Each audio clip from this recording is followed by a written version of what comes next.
Hola, buen día, buena tarde, buena noche, depende de lo que nos vea. Soy Carlos Manuel Juárez, periodista de Elefante Blanco, y ya ha pasado el 2 de junio, la jornada electoral. Sin más, vamos a analizar con uno de los periodistas mejor informados, que mantiene una columna desde hace décadas, no vamos a decir cuántos años, pero varias décadas, y que ha estado en la pantalla de Elefante Blanco en diferentes momentos, tanto con su columna como con su análisis aquí en vivo. Saludo a Héctor Garcés. ¿Cómo estás, Héctor Garcés? Son 2 décadas y media en que comencé a escribir el kiosco para el Expreso que manejaba Víctor Contreras, mejor conocido en el gremio periodístico de Tamaulipas como El Coyote. Ahí comencé a escribir el kiosco. Antes, yo escribí, me hice cargo de la columna La Grilla del entonces Diario de Tampico, Hoy Milenio. Fue cuando La Grilla alcanzó su fama. Hoy solamente quedan vestigios, pero algunos aprovechan esa fama de La Grilla para, bueno, digamos que plasmar sus ideas u ocurrencias. Héctor, 25 años de que has escrito la columna. Vale la pena preguntarte qué ha cambiado, digamos, de esos 25 años. Pues, ¿quién estaba de presidente? ¿Cedillo? Bueno, yo sí me remontaría entonces a la época del Diario de Tampico, que creo que fue una época maravillosa para el periodismo, para la transición democrática, para quienes nos gustaba la libertad de expresión y fomentar o impulsar pues, los diversos géneros periodísticos. Cuando yo estudiaba la carrera de comunicación, tuve un maestro de periodismo, José Antonio Nay. No sé ni por qué era mi maestro de periodismo, porque, bueno, yo estudié comunicación en la Universidad del Noreste, pero yo cuando veía los periódicos El Sol y El Mundo, pues únicamente veía notas informativas, muy malas, por cierto. Yo no veía reportajes, ni crónicas, ni artículos de opinión, mucho menos columnas. Entonces, yo le preguntaba a este maestro, José Antonio Nay, que por qué no estos periódicos de aquella época, estamos hablando de principios de los 90s, por qué no pues manejaban esos géneros periodísticos, porque eran puras notitas y notitas, y pura declaracionitis. Y me decía que porque no las pedían. Entonces, yo desde que estudiaba, desde que estudié comunicación, yo quería ser periodista, yo no quería estar en televisión y en radio, yo quería ser un reportero, quería contar historias, y yo me propuse, dije, cuando egrese de esta escuela, y si logro incorporarme al mercado laboral, que ese fue otro mitote, otra historia, pues yo voy a tratar de que se manejen los géneros periodísticos. Afortunadamente las cosas se dieron en el Diario de Tampico, tras la crisis del 95, hubo un recorte de personal, a mí me vieron con posibilidades de manejar una redacción en crisis, siempre me han tocado periódicos así, o medios así. Entonces, pues me hice cargo, y lo primero que hice fue comenzar a encargar reportajes y crónicas de color. Yo no iba a manejar la columna de La Grilla, pero el entonces jefe de información o el reportero de Estrella no quisieron hacerse cargo, no quisieron tener más trabajo, más responsabilidades, y yo, que en ese entonces pues las columnas que leía no me agradaban, bueno, acepté, pero quise imprimirle desde entonces no tanto mi opinión, sino generar una interpretación de los hechos a partir del manejo de información veraz.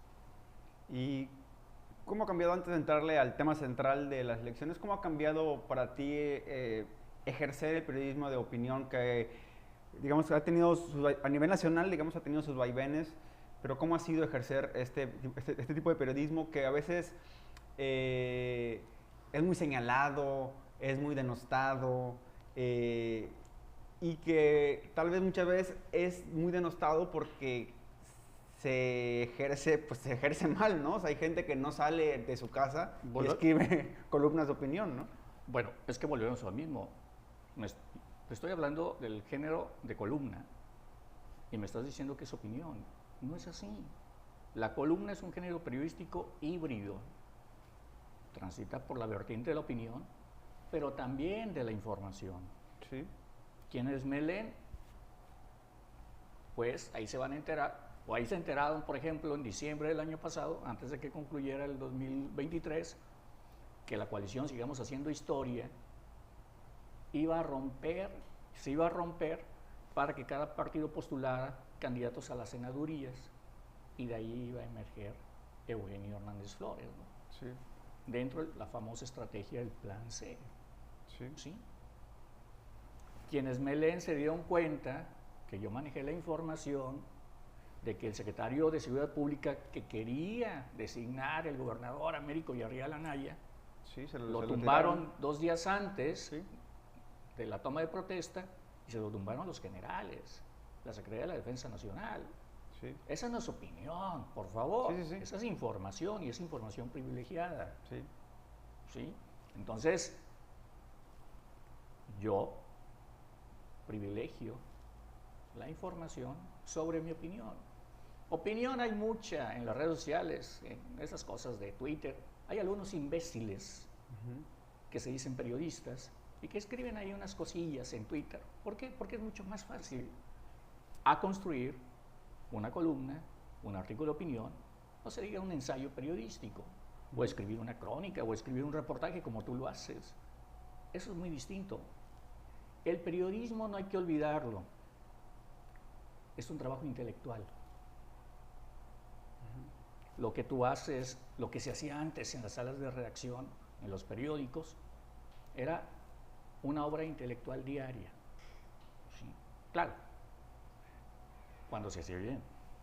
Había medios, obviamente, que lo hacían pues bastante mal, de manera muy mediocre, o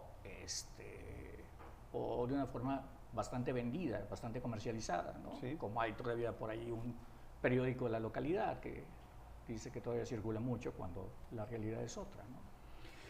Héctor, no voy a pensar la gente que estamos candidateando a Héctor de algo, pero no, broma, obviamente, pero justamente con esta entrada, ¿no? de 25 años del kiosco, pues estamos en un momento, prácticamente lo hablamos en uno de tus espacios en televisión, en City Channel, en Sin Reservas, pues que quienes pensábamos, como yo, que no iba a ser tan aplastante o tan arrasadora o tan apabullante la victoria de Morena, pues quedamos fuera del análisis. Tú, bueno, sostuviste que iba a ser algo como lo que pues se anunció en las primeras horas del 3 de junio, la victoria contundente y avasallante de Morena. ¿A qué le atribuyes, Héctor, que, pues bueno, estemos en un momento en el que volvemos a hablar de que hay un partido, un movimiento hegemónico en un país que ya ha tenido experiencias pues parecidas de partidos hegemónicos y pues que no han sido de pronto totalmente favorables a ese tipo de cambios, digamos, en la democracia, en la política? Lo que pasa es que también no hay que confundir los tiempos de la hegemonía priista, del régimen, del viejo y arcaico sistema priista, al actual. Las cosas han cambiado. La democracia no está en peligro, en mi opinión. Está más sana que nunca. La democracia mexicana goza de cabal salud. Lo vimos el domingo. Una mayoría aplastante votó por la continuidad de la 4T, de Morena, de la heredera de Andrés Manuel López Obrador, la doctora Claudia Sheinbaum, para que se quede en el poder. Fue el voto de las mayorías. Y ahorita también nos venimos dando cuenta que también ese mito de que la clase media alta, la clase alta vota por el conservador Partido Acción Nacional, también se está viniendo abajo, que las clases medias detestan a Morena. Tampoco es cierto. ¿Por qué? Porque también ha sido una mentira toda esta narrativa del PRIAN de que el país se va a convertir en Cuba, de que el país se va a convertir en Venezuela, y no ven pues, lo que cualquier persona podría ver, tan solo aquí en Tamaulipas. ¿A dónde se va la clase política tamaulipeca a hacer sus compras? ¿En dónde tiene sus residencias? En McAllen, en Bronzeville. Hay una economía de mercado, hay un acuerdo de libre comercio. Aunque a muchos no nos guste, dependemos económicamente y también hay una sinergia o una relación cultural con los Estados Unidos muy fuerte. En lo personal no me agrada, no me gusta, pero la hay, existe. ¿Sí? Ese modelo occidental impuesto, sí. Imagínate, somos el vecino, se impacta en otros países de Centroamérica, Sudamérica. Nosotros que estamos a un lado, que somos estado fronterizo, pues se siente todavía más. ¿Por qué se votó por una continuidad? Es multifactorial. Está sobre todo el factor López Obrador, está el factor de los programas sociales, está el factor de que el salario mínimo se incrementó, sí. Está el factor de que el peso no se devaluó, está el factor de que no hubo un final de sexenio como en otras épocas, con crisis, con incrementos de gasolinazos. Es una serie de factores que se vinieron conjuntando y que chocaban con esta falsa narrativa del PRIAN. Entonces, sí, a lo mejor el PRIAN y esos grupos, el grupo económico dominante, porque también ese es sí. Otro factor a analizar, sí, Andrés Manuel López Obrador tiene el poder político, pero existe un poder económico muy fuerte y muy influyente y que tiene entrada y voz, múltiples voces en los medios de comunicación nacionales o en los estatales, ¿sí? Sí. O en los regionales. Entonces, era una narrativa muy machacona, porque ese discurso mediático no causó efecto. Eso valdría la pena analizar, ¿no? Interesante, porque justo como dices,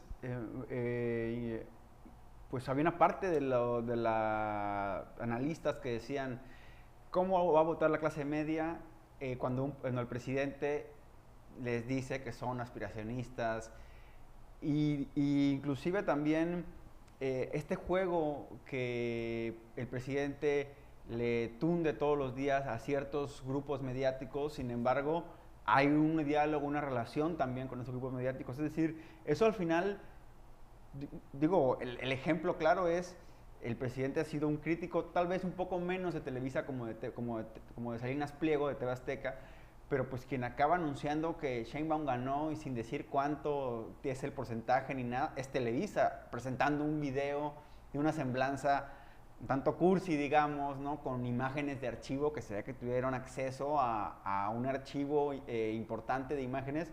Es decir, creo que lo sintetizaba bien. Escuchaba ayer a la noche a María Scherer y decía, es que pareciera que muchos opinamos con lo que veíamos en nuestros grupos de WhatsApp o en X o en redes sociales, y resultó que... Pero me extraña que una periodista, hija de un ilustre y para mí el mejor periodista del siglo XX, Julio Scherer, diga eso. ¿Por qué?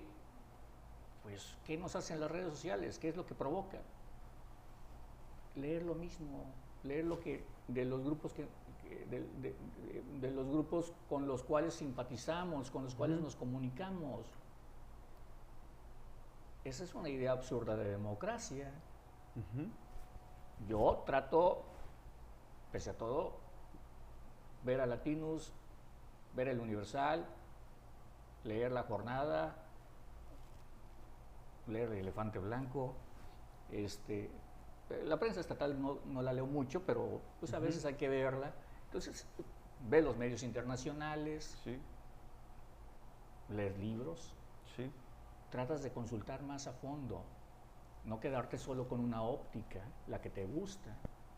Precisamente para ampliar tu visión. Y sobre todo, yo te lo comentaba cuando te dije que iba a ganar Mónica Villarreal Anaya la presidencia municipal de Tampico. Y se los comenté también en un programa de debate que tuvimos con Cintia Can en Radio Fórmula aquí en Tampico. Desde entonces se los comenté. ¿Por qué? Porque también hay que entrevistar a la gente de abajo. Sí. O platicar con ellos, con los operadores de los partidos políticos que están en territorio y que son los que traen mucha información muy fresca. Y uno va observando los desprendimientos, ¿no? Sí. Porque pues, a lo mejor puedes platicar con la candidata o con la otra candidata, el coordinador de campaña de uno u otro lado, pero ellos traen una visión a veces también muy parcial. Pues, ellos no te van a decir que van a perder. Sí. Tienes que, como periodista, como analista, que para mí es lo mismo, pues tienes que ver más allá de lo que son los equipos de campaña y ver cómo se van moviendo las cosas, al menos en los municipios, ¿no? A nivel estatal lo mismo. Si yo tuviera la oportunidad, como la tiene la hija de Julio Scherer, pues no me quedaría solamente con mis mensajitos de Twitter. Insisto, Twitter y esas cosas, las redes sociales, son buenas para comunicar. Sí, está bien. Pero tienes que salir de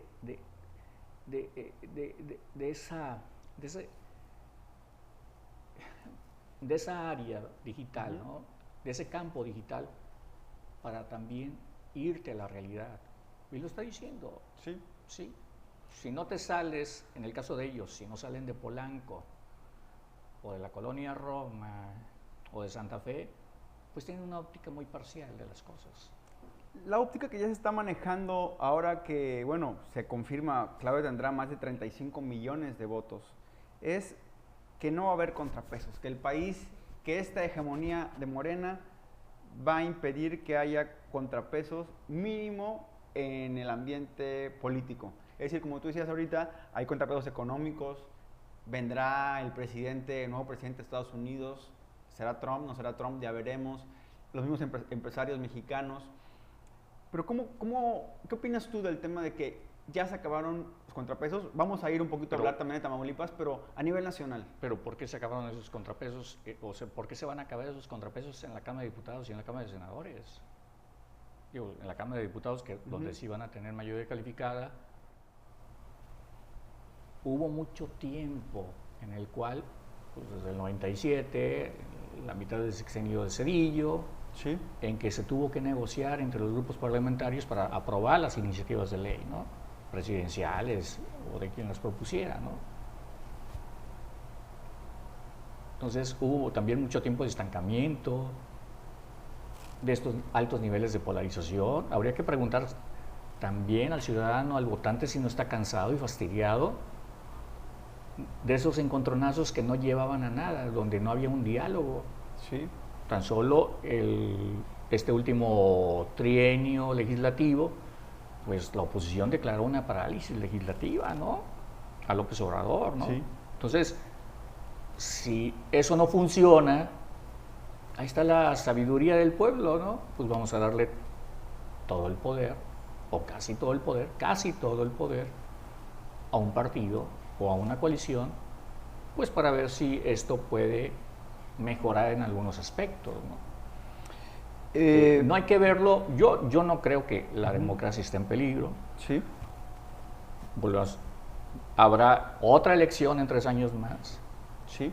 Y si Claudia Sheinbaum, Morena, el Partido Verde y el PT no sacan adelante o modifican alguna de las cosas que prometieron o comienzan a salir otras cosas mal,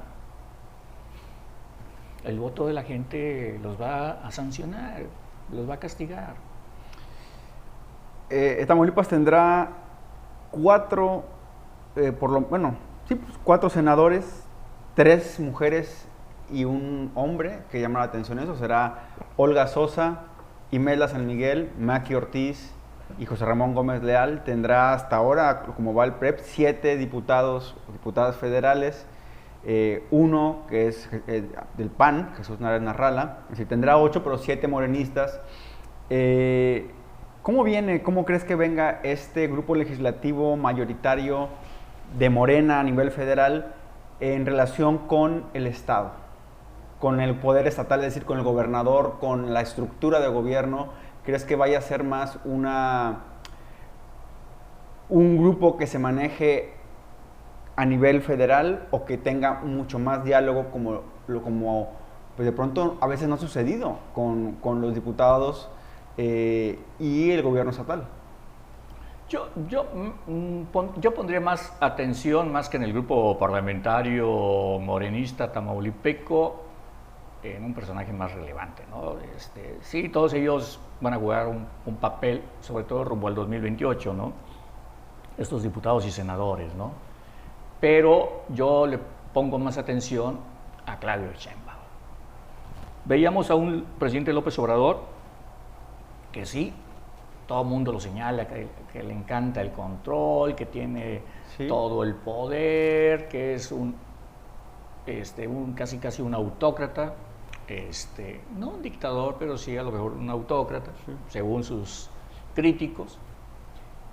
Pero curiosamente, pues él designaba a los candidatos a gobernador, o decía que iba por encuestas, pero se veía obviamente que pues perfilaba a alguien de su gusto, de su agrado en cada estado, como sucedió aquí en Tamaulipas con Américo Villarreal Anaya, ¿no? De inmediato se notó que era su consentido y lo encaminó hacia la gubernatura, ¿no? Ya después viene todo ese juego aparentemente democrático interno y bueno, gana las encuestas, hacen a un lado a Magui, a Rodolfo González Valderrama, que a lo mejor lo vemos pronto en un consulado en una ciudad muy bonita de Estados Unidos, allá por la Florida.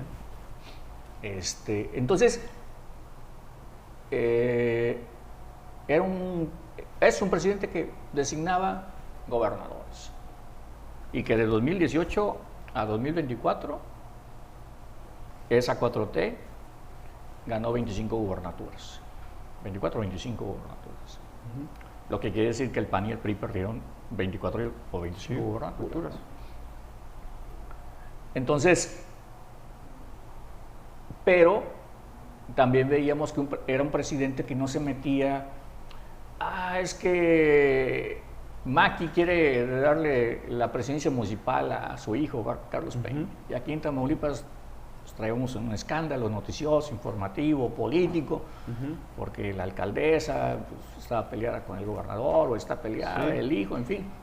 Pero veíamos un presidente que no le importaba eso, ni siquiera lo minimizaba, no le importaba. Ahí arréglense. Es un tema del gobernador, si no se arregla, nomás todos voten por Claudia, todos voten por la continuidad. Fue lo que hizo. Sí. Vamos a ver cómo se conduce la doctora en estos detalles que surgen, que van a surgir, siempre suceden en los estados. La relación del gobernador con ciertos alcaldes, con ciertos senadores, con ciertos diputados federales, con la oposición, en fin, ese juego de poder que siempre existe. ¿Crees que va a intervenir más o va a estar más vigilante de esta relación? Yo creo que le va a interesar más esos pequeños detalles. ¿Sí? Si hay personajes que andan de aquí para allá, pero que a lo mejor no ocupan ningún cargo, por ejemplo, ¿no? Entonces, yo creo que la doctora habrá que ver a quién pone el secretario de Gobernación. Eso también va a indicar mucho el perfil con el que se va a manejar. Si es Juan Ramón de la Fuente, si es, como dice el Universal, que yo no lo creo, Mario Delgado, pues ya veremos, ¿no? Pero yo creo que ella sí se va a meter más en esos temas. Viene la designación del alcalde de Reynosa, es una ciudad muy importante. Sí. No, que el alcalde de Matamoros en turno no quiere al sucesor, a ver, venga para acá. ¿Cómo que no lo quieren? ¿Sí? ¿Cómo que votó por el PAN? Por más que se diga todo lo que se dice sobre López Obrador no se fija en esos mínimos, pero interesantes detalles a nivel regional, a nivel local y a nivel estatal. Al final, comentas un poco esto, el presidente sabía bien que, como algunos lo manejan, la marca o el movimiento de Morena estaba muy afianzado en lo que él, digamos, tiraba línea desde su visión, es decir, por eso inclusive yo llamo una izquierda López Obradorista, ni siquiera una izquierda así simple, sino con una perspectiva muy particular y que veremos qué va a pasar ahora que empiece este llamado concepto de la ventana de septiembre, que empiece Sheinbaum a mostrar ya que está a 30 días de asumir la presidencia y cómo reaccionen los gobernadores. Para ti, ¿cuál crees que sea, digamos, es tan cercana la relación del gobernador Américo Villarreal con la doctora Claudia Sheinbaum, con la presidenta electa? ¿Es una relación cercana, crees que, o realmente es una relación, digamos, como la ha tenido con otros gobernadores ya en funciones desde que ella fue, digamos, jefa de gobierno? Es decir, ¿es cercana o por ahí está Jesús Ramírez Cuevas en medio? ¿Cuál es tu percepción? Yo me preguntaría qué tan cercana es la relación, para comenzar, de Américo con López Obrador, como para que lo haya designado candidato a gobernador, lo haya perfilado. No había ninguna. ¿Sí? López Obrador tenía una referencia, a quien sí conoció, fue al papá, a través de un amigo tabasqueño, Rovirosa Guales, si mal no recuerdo, que trabajaban en recursos hidráulicos, allá en los 80s, y él tenía esa referencia del papá. No es que fuera una relación de amistad de muchos años. Una vez en un meeting, 2016, si mal no recuerdo, a finales de 2016, él quería conocer al hijo del ingeniero Américo Villarreal Guerra. Y se lo presentaron. Así fue. Con la doctora Sheinbaum, ya encaminado en la ruta hacia la gubernatura, siendo senador, van y lo presentan con la doctora, a la que no conocía. El doctor Américo pues andaba con otro grupo político al interior de Morena. Los que estaban cerca de ese grupo político de Claudia Sheinbaum, ese de Citlali Hernández, de Martí Batres, de Paco Ignacio Taibo, pues luego cometieron una serie de errores, ¿no? Y se asociaron más con Cabeza de Vaca. Entonces, pues las cosas se van moviendo, ¿no? La política es así. Se dan alianzas circunstanciales, bajo ciertas circunstancias, en otros contextos, pero finalmente el doctor apostó por la doctora, ¿sí? Américo apostó por Claudia Sheinbaum, entendió que así era la jugada, así le dieron la señal, pues sí, seguramente a través de Jesús Ramírez Cuevas, que digamos que es este enlace entre el gobernador y el presidente de la República. Y entonces pues él apostó por Claudia Sheinbaum. Hay una buena relación, pero vamos a ver cómo se va desarrollando rumbo al 2028, que creo que va a ser una fecha clave para ver también si en Tamaulipas se da la continuidad del proyecto de la Cuarta Transformación.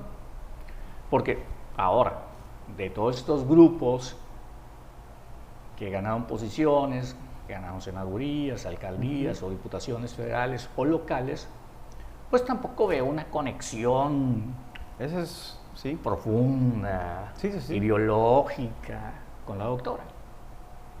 Entonces, ni la doctora, digo, que se sepa como en otros sexenios, en otros tiempos, es que sutanito, sutanita es el amigo o la amiga del presidente, la comadre, el compadre, estudiaron juntos en la universidad, en la prepa o en no sé dónde.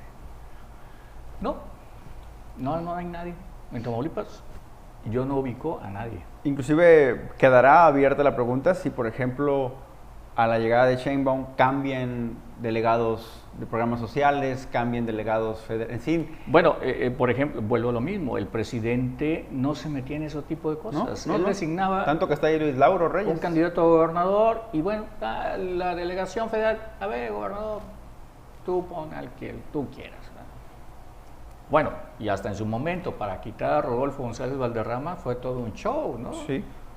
Porque el gobernador no podía, en fin, y Sí. se armó todo el merequetengue. Bueno, hasta para quitar a los subdelegados, José Ramón Gómez Leal puso Sí. el grito en el cielo, que por qué.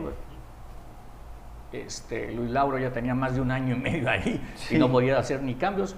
Entonces, ya también nos topamos con los grupos de poder de la burocracia o de la secretaría, en fin, ¿no? Y es notorio, insisto, en que López Obrador no se metía en esos detalles. Es evidente. Al final, Yo creo que la doctora sí se va a meter. justamente eso, o sea, lo que te voy a apuntar, para finalizar el tema nacional, muchos, bueno, por mencionar a uno, Julio Astillero decía en qué momento se va a mostrar la cara de Sheinbaum, ¿no? ¿Quién es Claudia Sheinbaum? Porque se hablaba de este comentario de que era una construcción a, no semejanza, pero sí bajo muchos límites del presidente López Obrador, y al final vemos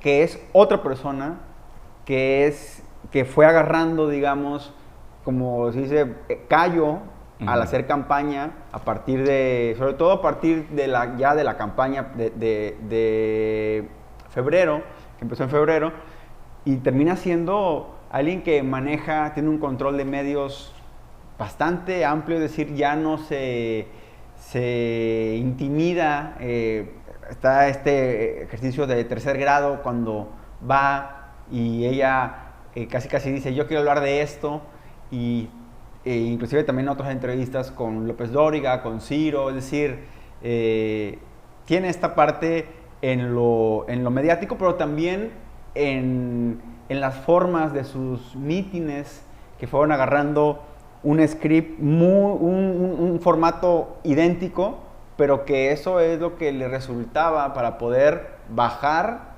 llegar desde su coche, bajar, saludar a la gente, llegar, repetir el mismo speech y tener ese contacto que yo un poco escuchaba hace días insistir en el plano nacional. Epigmenio Ibarra decía, Epigmenio, que esos 40 minutos de la entrada de Sheinbaum a los mítines a pie eran parte de algo, de una estrategia de hacerla cercana a la gente y de que ella sintiera a la gente, cosa que de pronto pues, era distinto al presidente López Obrador, que tenía 12 años caminando y estando cercano a la gente. Solamente para cerrar, porque comentaban también, veremos cuál va a ser la transformación en estos meses de Sheinbaum de candidata, presidenta electa, que arrasó, a presidenta. Eso será también interesante porque conforme empiece a tirar más relaciones, a reunirse con empresarios, a asumir que tal vez no va a haber oposición, pero que dentro de la misma izquierda va a haber tensiones, y veremos pues cómo va arrojando y cómo se va transformando en los 6 años desde la primera mujer presidenta, que bueno, que eso no había duda de que ella iba a ser, ¿no? Yo creo que, para comenzar, yo creo que ese es el gran cambio político-social de esta elección, que sea una mujer la que ocupe la presidencia de la República.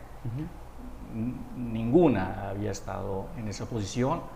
En Estados Unidos, que supuestamente es un ejemplo de democracia, Sí. de acuerdo a estos analistas ultraconservadores que salen en Televisa, en TV Azteca y esas cosas, para mí Estados Unidos no es una democracia, es una plutocracia, donde solamente manda el dinero, el capital, sí. Y lo vemos cómo rige no solamente ese territorio, sino a nivel planetario. Sí. Entonces, vemos a una...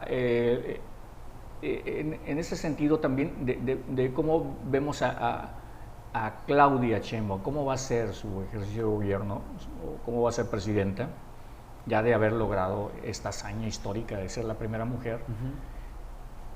Yo creo que veo a una Claudia Sheinbaum como una mujer sencilla. Su vestimenta lo proyecta. Sí. ¿Sí? Con una identidad nacionalista también. Yo recuerdo, y ojalá ella continúe o implementa esa estrategia mediática que hizo en campaña o al comienzo su pre-campaña, que fue sostener entrevistas con los periodistas de Tamaulipas, de Nuevo León, de la zona noreste, noroeste, Sí. con los que trabajamos en Tampico, en Reynosa, en Victoria. Tú tuviste la oportunidad de entrevistarla. Sí. Yo también la pude entrevistar en 2 ocasiones. Entonces, a mí me agradó mucho esa sencillez. Sí.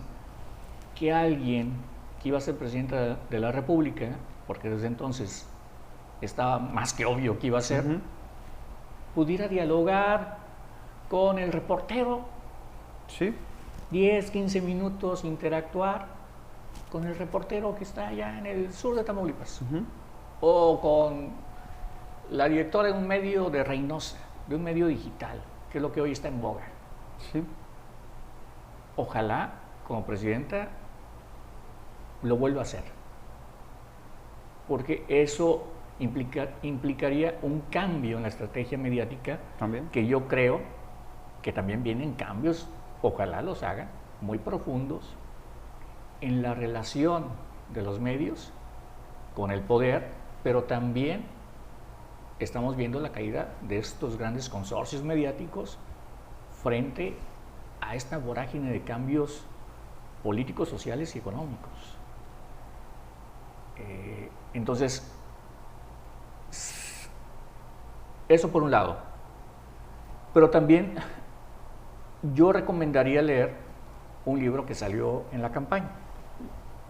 Pues un libro obvio, en cierta medida elogioso sobre Claudia Sheinbaum, sobre la doctora, que se llama Claudia Sheinbaum, presidenta.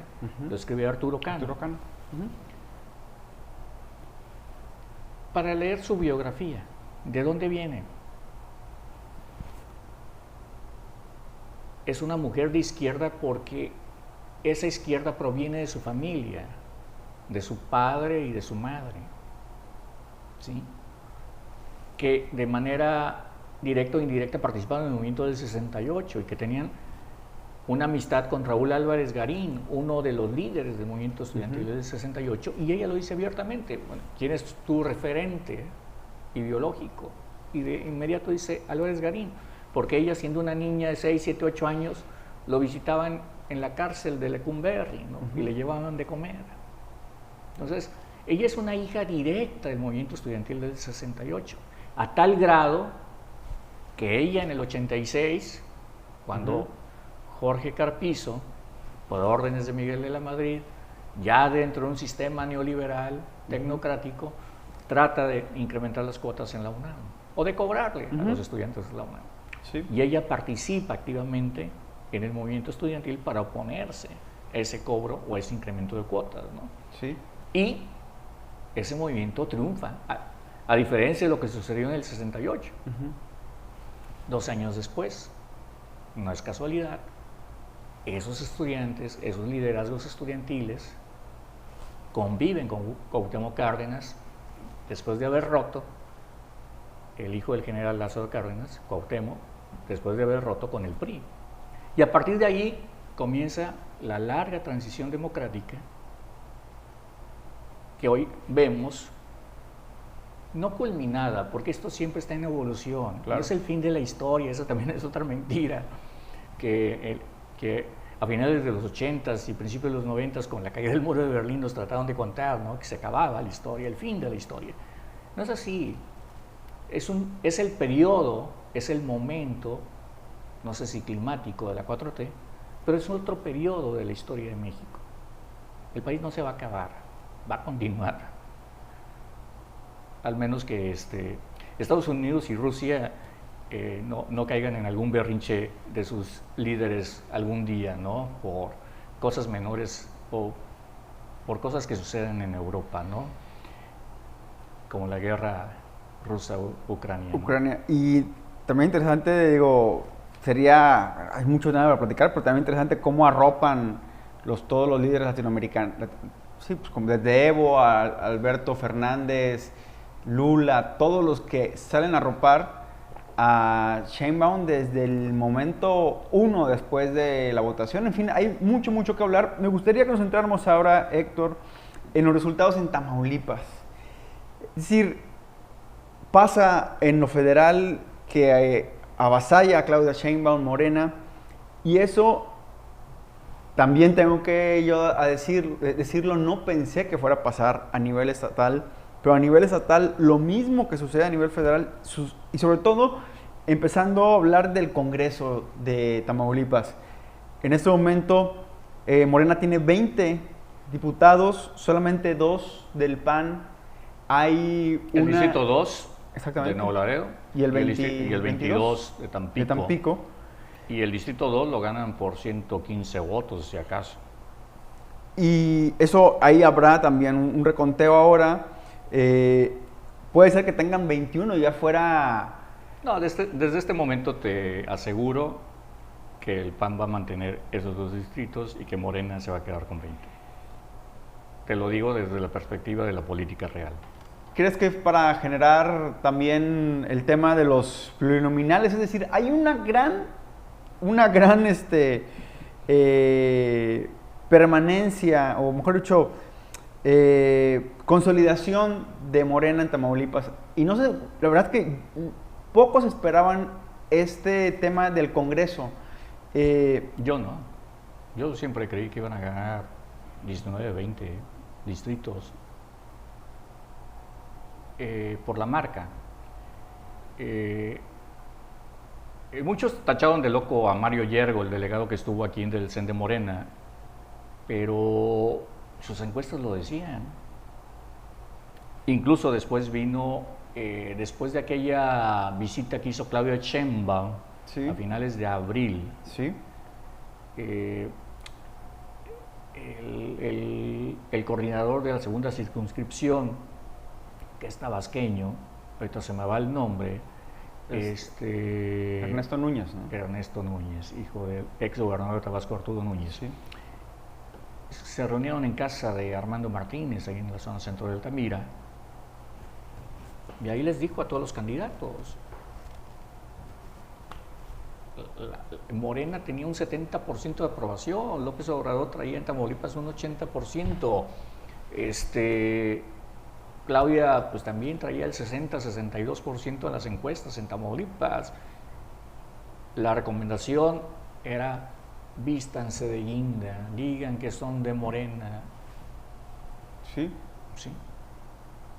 O sea, estaba todo a favor.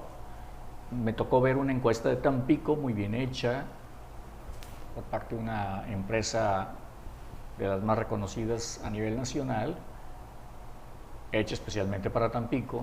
Tú debes suponer por qué. Sí. Xóchitl Gálvez estaba a 26, 27 puntos abajo. Sorprendidos los morenistas que han pedido la encuesta, decían, ¿cómo? Si Tampico es panista. No, sí, así estaba en todo el país. Ya nos dimos cuenta que así era, ¿no? Entonces, todas las encuestas así lo decían. Para mí no fue sorpresa. Además, había el factor del desgaste de Acción Nacional durante el sexenio de Cabeza de Vaca. El desprestigio de Cabeza de Vaca, de su grupo cabecista, odiado al interior del PAN, sí, porque se apoderó de las plurinominales, porque se apoderó de las candidaturas tratando de ganar alguna alcaldía, por lo menos para tener una fuente de financiamiento. Entonces esto provocó muchas divisiones, muchos resentimientos, recelos. Lo vimos en Tampico. Sí. ¿Por quién votó realmente Monmarón? Sí, por ejemplo, ¿no? Entre tantos, ¿no? Pero yo siempre lo sostuve. La única alcaldía que estaba en riesgo, importante, era Ciudad Victoria, porque Lalo Gataz es muy mal candidato. Sí. Era muy mal candidato. Frente a un Óscar Almaraz que traía, más que la imagen cabecista,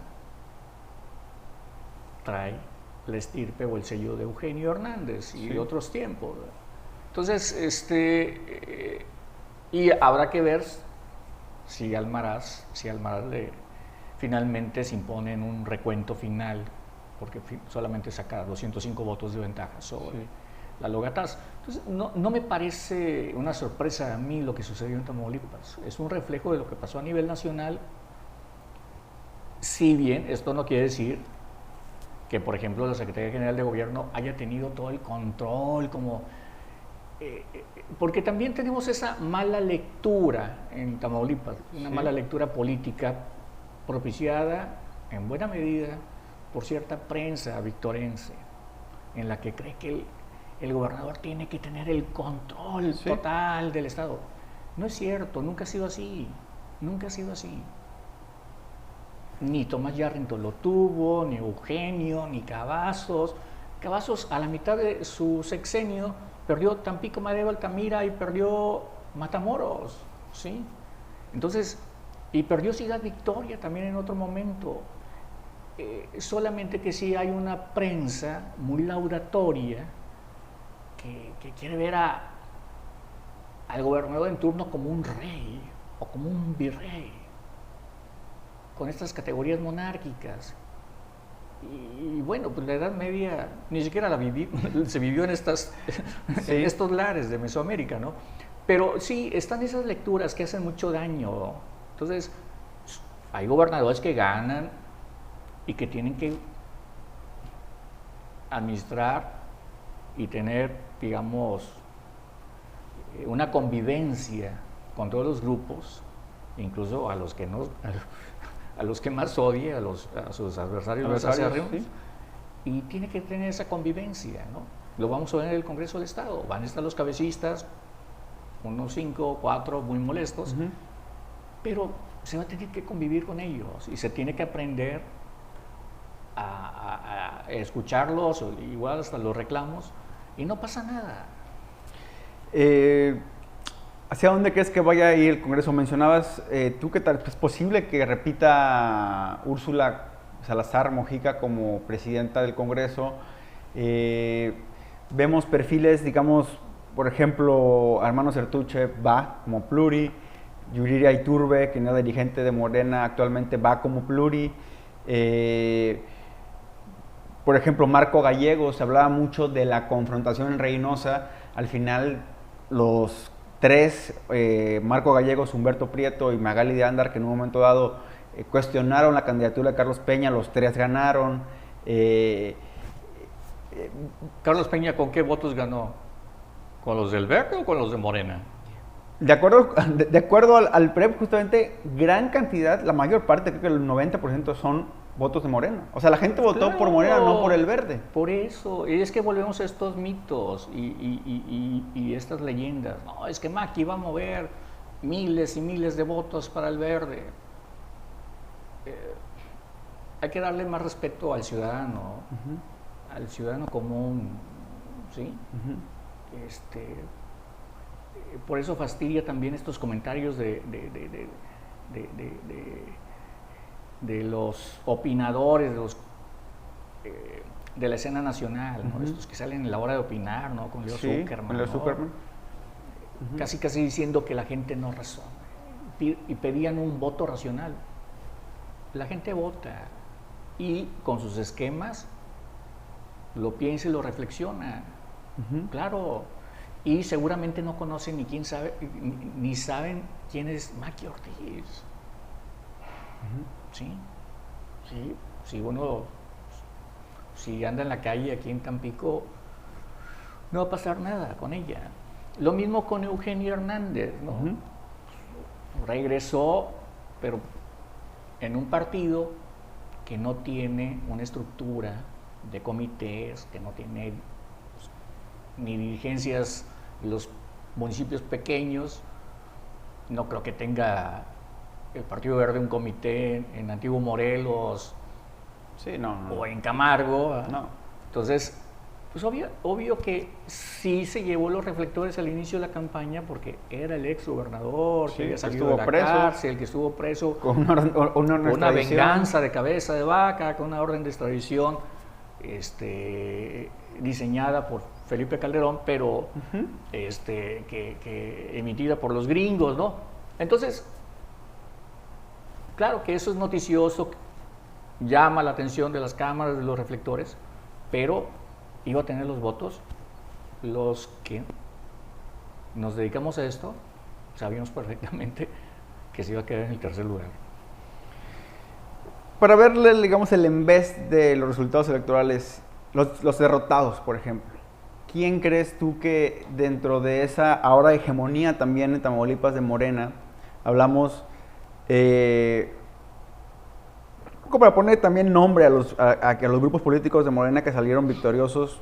Pensamos en la avanzada tamaulipeca, el gobernador Américo, es decir, la avanzada propuso candidatos en, sobre todo, municipios rurales, ganan. Yo diría que después de ahí gana también el grupo Reynosa, Maqui Ortiz mantiene la hegemonía en Reynosa. La columna cívica Pedro J. Méndez mantiene en todos los municipios. Sí, pero no va a trascender a nivel estatal la columna. Y pues el grupo, el que tiene más fuerza también es el grupo de Erasmo, González Robledo, Olga Sosa, Diana Lozano, Héctor Villegas González. Que perdió su alcaldía, ¿no? Exacto, y con su primo. Sí. Es decir, volvemos a lo mismo. El ciudadano castiga, influye. ¿Quién es el candidato? Lo vimos en Ciudad Victoria. No hay que olvidar aquella noche, ¿no?, donde el delegado del CEN de Morena levanta la mano a Jorge el Tico García, sí, con Muñoz Cano, con el PT, más allá de que hubiera algo planeado, una conspiración rumbo al 2028 de ese partido, del Verde y del PT, tal vez financiados desde Reynosa. Más allá de eso, pues el candidato yo creo que era el mejor para enfrentar a Almaraz, ¿no? Sí. Con el tema, lo que señalaban las encuestas, que no, los negativos eran demasiados, pesaban demasiado, ¿no? Para el grupo de Erasmo, que muchos los califican así como los carmonizados, pierde Río Bravo, pierde Victoria. Son derrotas realmente que pesan para un grupo político de ese tamaño. Quiero comentar antes sobre el difunto Sergio Carmona. ¿Quién creó esa historia que de la noche a la mañana Sergio Carmona se haya convertido en el villano más malo? Sí.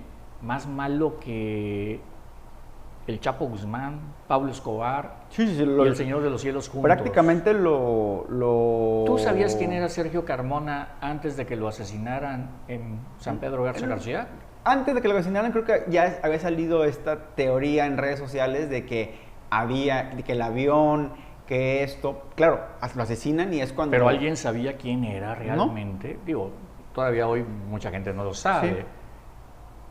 Pero en verdad era ese traficante, ese mafioso, ese hombre que movía todos los hilos del poder en Morena. Sí. ¿O fue un invento pseudoperiodístico de un famoso columnista que publica en el periódico, en el Universal, contado a partir de un guión redactado en el sexenio de Cabeza de Vaca? Yo creo más en lo segundo que en lo primero. Y claro, se manipulan las historias. Ahora, sí hay, digamos, datos muy reales, ¿no? O sea, uno habla con ciertos políticos que en ese momento estuvieron, sobre todo en la pugna por la candidatura a la gubernatura, y dicen, sí, Sergio Carmona prestó espacios para tener reuniones muy cerradas y él no participaba, pero sí había espacios. Y quisiera justo un poco, hace rato decías, sobre el tema de Carmona y sobre el tema de, por ejemplo, en esta campaña no vimos a Mario Delgado. Mario Delgado ahora es el principal, digamos, objetivo político en esta trama que Código Magenta también le ha dado, Ramón Alberto Garza, pues lo ha exhibido, ha publicado mucho de esto. Un poco preguntarte, en el plano político estatal, es decir, vemos a Mónica Villarreal, la hermana del gobernador, como alcaldesa, como futura alcaldesa de Tampico. Vemos a Carmen Lilia Canturrosas, que está peleando ahora mismo el reconteo junto con Yalil Abdala en Nuevo Laredo. Vemos a Carlos Peña con Maki. En cierto sentido, pues la avanzada sí es el grupo político del gobernador con su hijo, con Américo Villarreal Anaya, pero también Santiago, el hijo del gobernador, con una relación que se está construyendo fuerte, personal, con Cecilia Guadiana. Es decir, vemos... ¿Quién ganó la senaduría? La senaduría. En Coahuila, aunque iba en el segundo lugar de la fórmula, finalmente y aparte ganaron. Se la disputa Luis Fernando Salazar, el ex jefe de campaña de Cabeza de Vaca en 2016. Un conjunto de relaciones, como una telaraña de relaciones, de que van de lo político a lo familiar, de lo familiar a lo político. ¿Cómo ves, digamos, en el camino del 28, de la gobernatura del 28, cómo ves esta maraña de relaciones y sobre todo pensando no tanto en lo político a futuro, sino en lo que va a pasar a partir del 1 de octubre? Toman posesión todos y todas. Tenemos un gobernador que, como lo dices, hay periodistas en Victoria que quien no lo califica de todopoderoso, lo califica de que no ejerce el poder como lo ejercían antes y que tiene que ser más que no tiene carácter. Volvemos al mismo. Quieren ver un gobernador que se mete en todo, que tiene todo el poder. Yo hace poco vi un titular calificándolo como el rey. Entonces, ese tipo de cosas son las que distorsionan el análisis, sí, el análisis real. Pero vamos con los grupos de poder, tamaulipecos. ¿Sí? Lo platicábamos, lo discutimos en varias mesas de debate en las que tuvimos oportunidad de participar. Yo siempre lo sostuve. Bueno, incluso en una que nunca salió al aire, sí, en la que nos censuraron, en Expreso, yo lo comenté, el 2028 ya comenzó, es obvio que ya comenzó. Y el Partido Verde, en su estrategia original, era que Eugenio ganara la primera minoría con algo así, 400,000 votos para derrotar al PAN. Sí. Pero no solamente era ganar la primera minoría, sino competir por la candidatura de la gubernatura para, desde el nivel nacional, arrebatársela a Morena, y que Morena en esta elección ganara solamente unos 500,000 votos. ¿Sí? Entonces, en esa pequeña diferencia, pues el Partido Verde se iba a quedar con la nominación en 2028, porque además, pues con el reparto de las 8 candidaturas a diputados federales, el Partido Verde, de manera sospechosa, y gracias a los contactos que cierta dama de Reynosa hizo con Mario Delgado, pues le dio 4 candidaturas al Partido Verde en esta ocasión. Entonces, así era más o menos el plan político de ellos. ¿Funcionó? No funcionó. ¿Sí se ganaron las diputaciones federales? Sí, pero volvemos al mismo. ¿Por quién votó por la gente? Por Morena votó. Por Morena. Entonces, Eugenio sacó poco más de 100,000 votos. Olga Sosa, hasta donde me quedé en el recuento del 95%, sí, andaba sobre los 660,000 votos. Yo creo que va a andar sobre los 700,000 al final. Sí. 690,000, 700,000, muy buena votación, sí, considerando que Morena va por sí solo. Entonces, ese grupo donde está Olga Sosa, Erasmo, sale avante. ¿Que perdió el calabazo? Pues sí, ¿para qué pones de candidato a tu pariente, a tu primo, a tu familiar? Eso está muy castigado. Lo deben de entender muchos. No se puede poner a los familiares. Sí. Lo hizo Cabeza de Vaca en el 2018 y a partir de ahí su crédito democrático legítimo en las urnas se vino abajo. Ya veíamos por dónde iba. Quería poner una monarquía hereditaria en Tamaulipas. Sí. No se permitió. No se debe permitir. Sí. Entonces, eso no le gusta a la gente, al ciudadano. Por eso perdió el calabazo en Río Bravo, su gente, ¿no?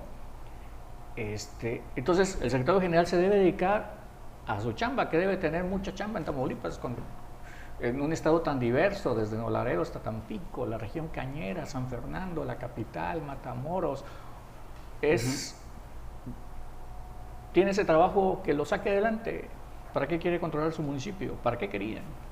También pierde, tú que Victoria mencionabas, también pues, Ahora, una derrota también del grupo de Erasmo.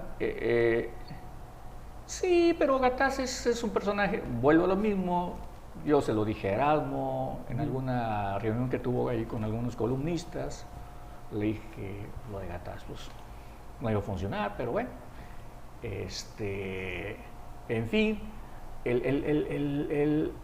pero ese grupo ahí va a estar y llega consolidado pese a todo, o sea, llega fuerte rumbo a la carrera del 27 y del 28, la elección próxima intermedia, pero también no hay que perder de vista lo que pasó en Nuevo Laredo. Sí. Carmen Lilia Cantú Rosas logró una hazaña electoral. No vamos a profundizar, no se puede, no existen garantías, pero en mi opinión, Carmen Lilia ganó una elección en la que tenía todo en contra y en la que prácticamente nadie la ayudó. Eso justamente es algo que iba a comentar. Mismo. Nadie la ayudó.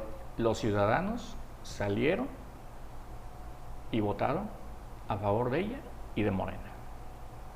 Que también, un poco hablando del tema, sabemos que no hay garantías para hablar abiertamente con nombres y apellidos de grupos delincuenciales, pero sí, también se rompe el mito de que a través de la violencia se puede hacer una coerción totalmente del voto. Me parece que también es, creo que una de las, hasta ahora, lecciones, sabemos, hay un conteo, hay un reconteo en Laredo, pero hasta ahora lo que se vio es que, pues bueno, con todo lo que se manejó a nivel mediático, lo real que sucedió, que fue la privación ilegal de la libertad de parte de los operadores de Morena, aún así la gente salió a decir, pues yo voto por quien quiero votar, ¿no? Más allá del miedo que se infundió en la gente. En el sur, ¿cómo ves en este rápido análisis, preguntarte por el sur y también por Matamoros? Matamoros es la medalla que se está desde ahora colocando el grupo político de la Avanzada Tamaulipeca, que lograron sacar en un bastión morenista como el mismo Mario López, el alcalde, ahora futuro diputado. Beto Granados tiene su propio origen político, su familia ha estado muy participativa en la política local. Yo creo que él mismo ha conseguido un liderazgo también propio, sí, ahora unido ahí a la Avanzada, pero digo, es un personaje que también ha hecho mucho por sí solo, ¿no? Sí.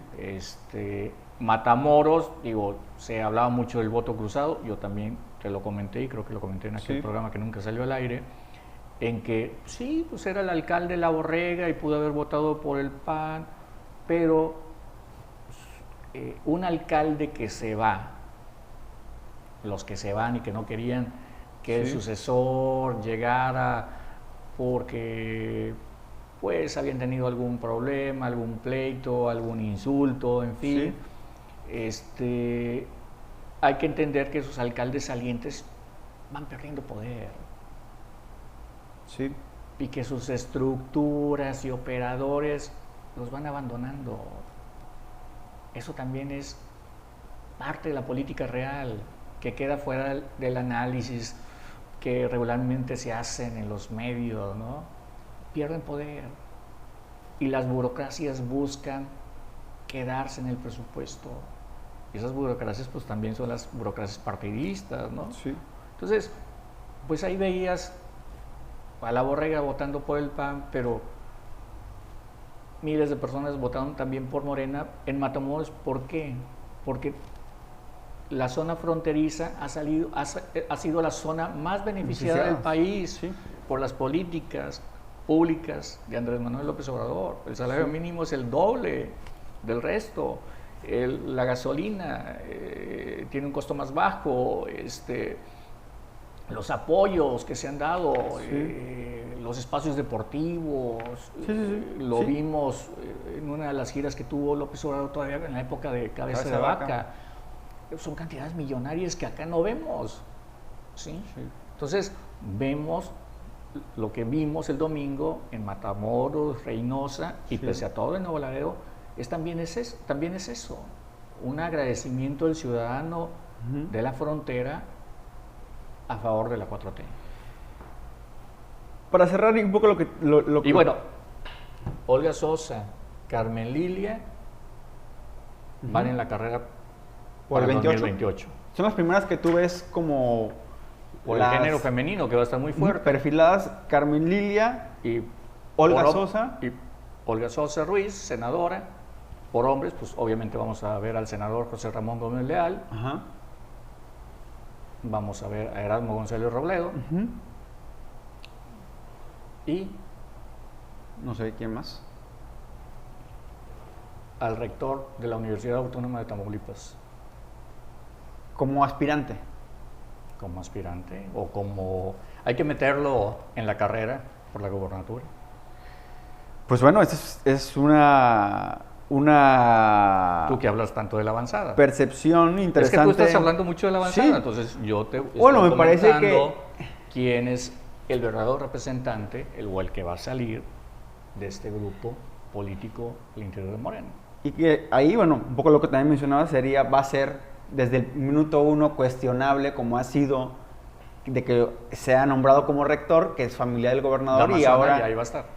Pues va a ser interesante. Es cierto que cada grupo, por ejemplo, acá vemos Erasmo, Olga es un mismo grupo, JR es otro grupo. Vamos a ver, y como esto también es de géneros, seguramente va a ser mujer, lo más probable en Tamaulipas, pero no hay que descartar a los hombres. Si va Carmen Lilia, va también Carlos, el hermano, Carlos Cantú Rosas. Sí. Del lado del grupo de Olga y Erasmo, pues van ellos dos. Sí. Y del grupo que tú dices de la avanzada. Bueno, es muy joven todavía, pero a mí me llamó la atención la votación que sacó Catalina Méndez en Ciudad Victoria. Es una de las cuatro más grandes. La tercera. La clase política victorense, esa que tanto adora Eugenio y esa gente, cuestionaba con dureza a Catalina, y decían que iba a perder. Sí.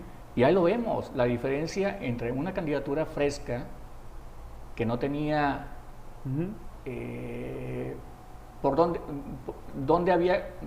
cuestionarla con fundamentos, con hechos, y una candidatura como la de Gataz, pues bastante estropeada y golpeada, ¿no? Entonces, Catalina Méndez, sí es muy joven, pero si estamos en tiempos de cambio, en el tiempo de las mujeres, y tú que tanto hablas de la avanzada, pues... O sea, planteas que cada grupo político, ¿por qué no?, fuerte dentro de Morena va a presentar una pareja casi. Es decir, un hombre y una mujer para buscar... Tienen que pensar en eso, quién ser.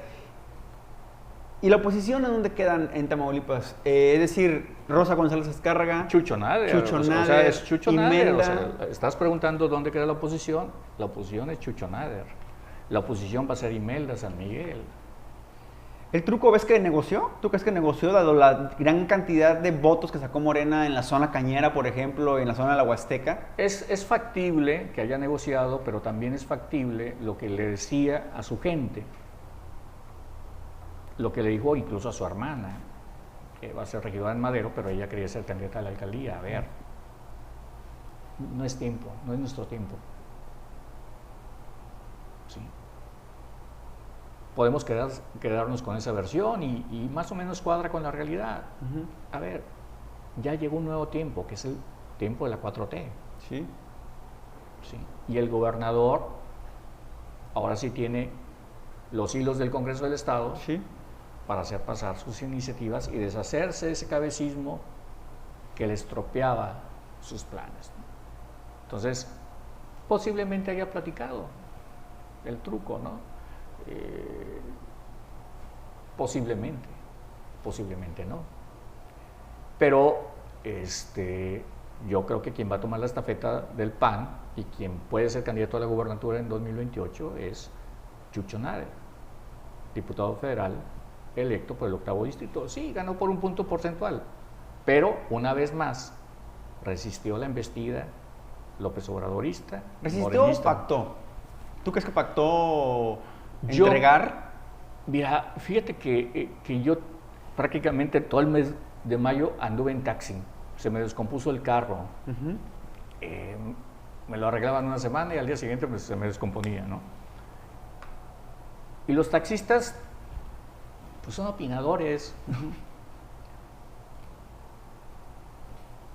El 80% de los taxistas con los que platiqué de política iban a votar por Chucho. Esa es la verdad. Sí, o sea, en el diálogo ahí ¿Sí? que sostenía con ellos. Y hacían esa diferencia entre el madero que brilla y el madero que está con falta de luz. Ya el mejor informado se refería a los nombres de los dos alcaldes, ¿no? Entonces, yo creo que Chucho Nader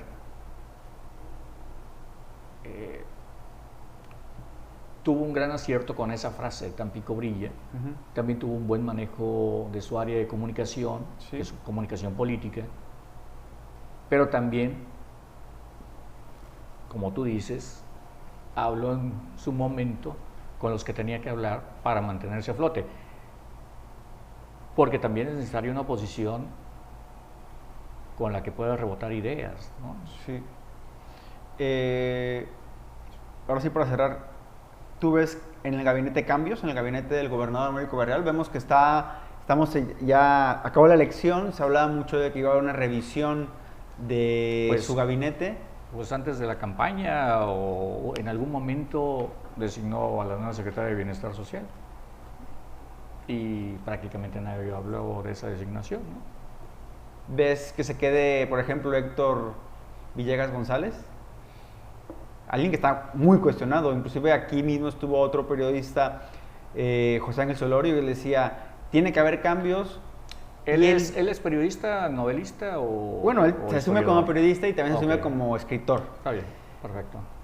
Él dice, se tiene que ir o Tania, Contreras, se va a quedar, o el Calabazo. Es que volvemos a lo mismo.